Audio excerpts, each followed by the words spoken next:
I'm Dick Frizzell. I paint. Yeah, graphic art really, yeah. All its manifestations.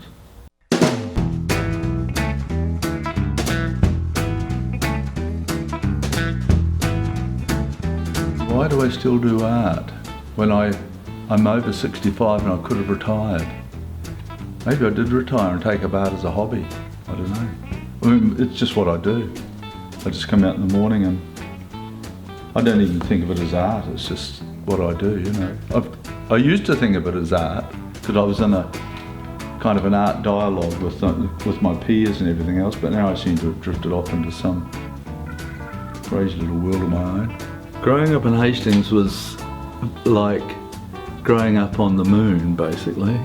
I was the only weirdo in town, I used to think sometimes, you know, that little rural town that became a city when I was a teenager.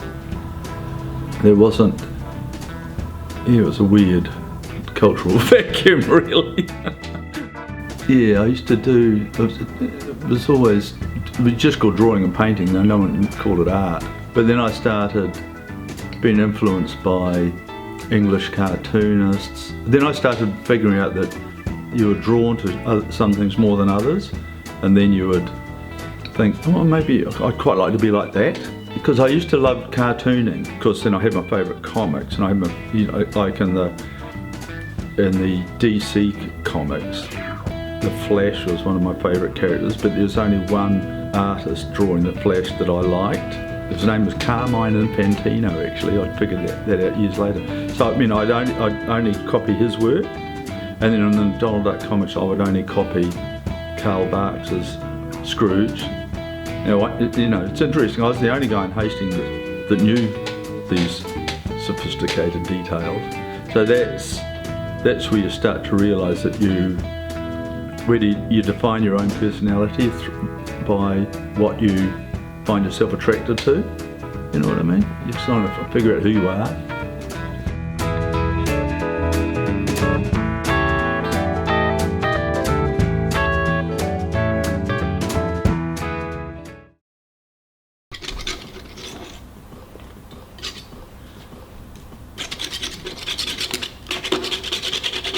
I've got 4 art dealers around the country, and they constantly exhibit a rotating stable of, I don't know, 20 or so artists.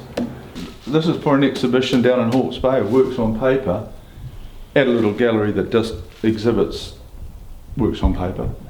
And these are little gouache, you can't see them properly because they're all bubbled. Oh, here's one that's not bubbled.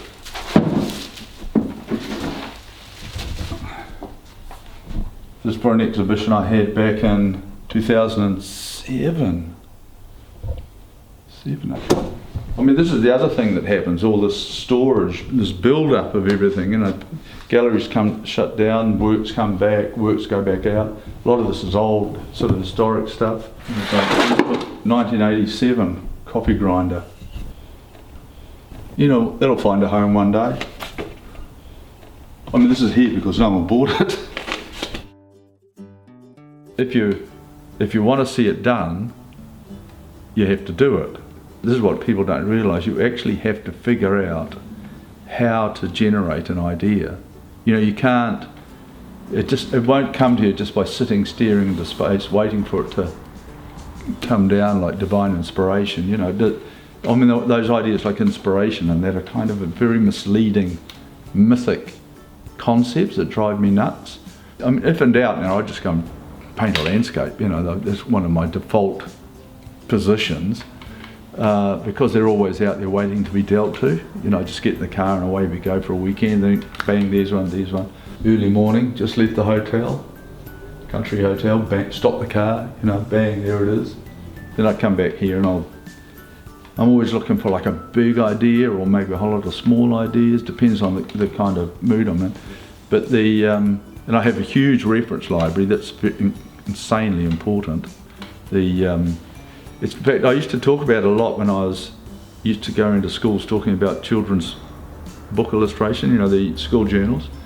And it was all about reference. You've got to have the reference. You know, if you're, like in the school journal days, if there's a horse in the story, you can't just sit there and think, now how does a horse go? You know, how does those back legs go?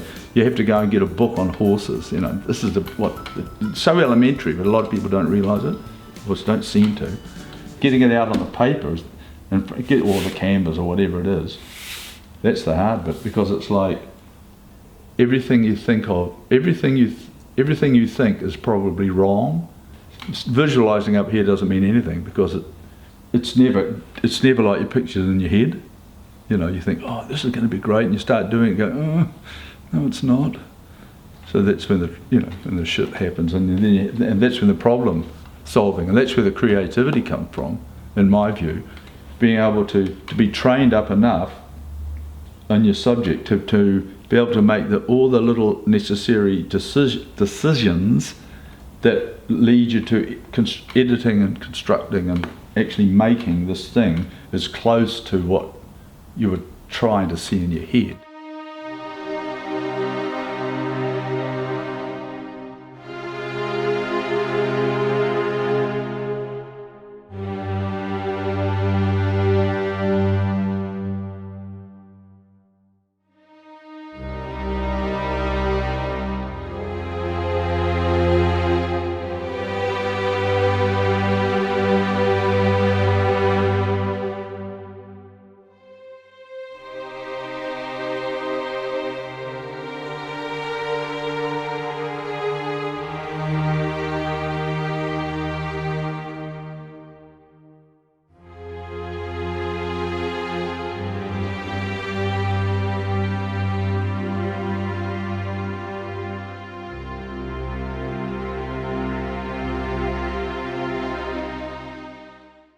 Everyone's mad on this notion of creativity at the moment, and it makes me laugh, because it's nearly always wrong what they're talking about, in my view anyway. Maybe I'm not very creative.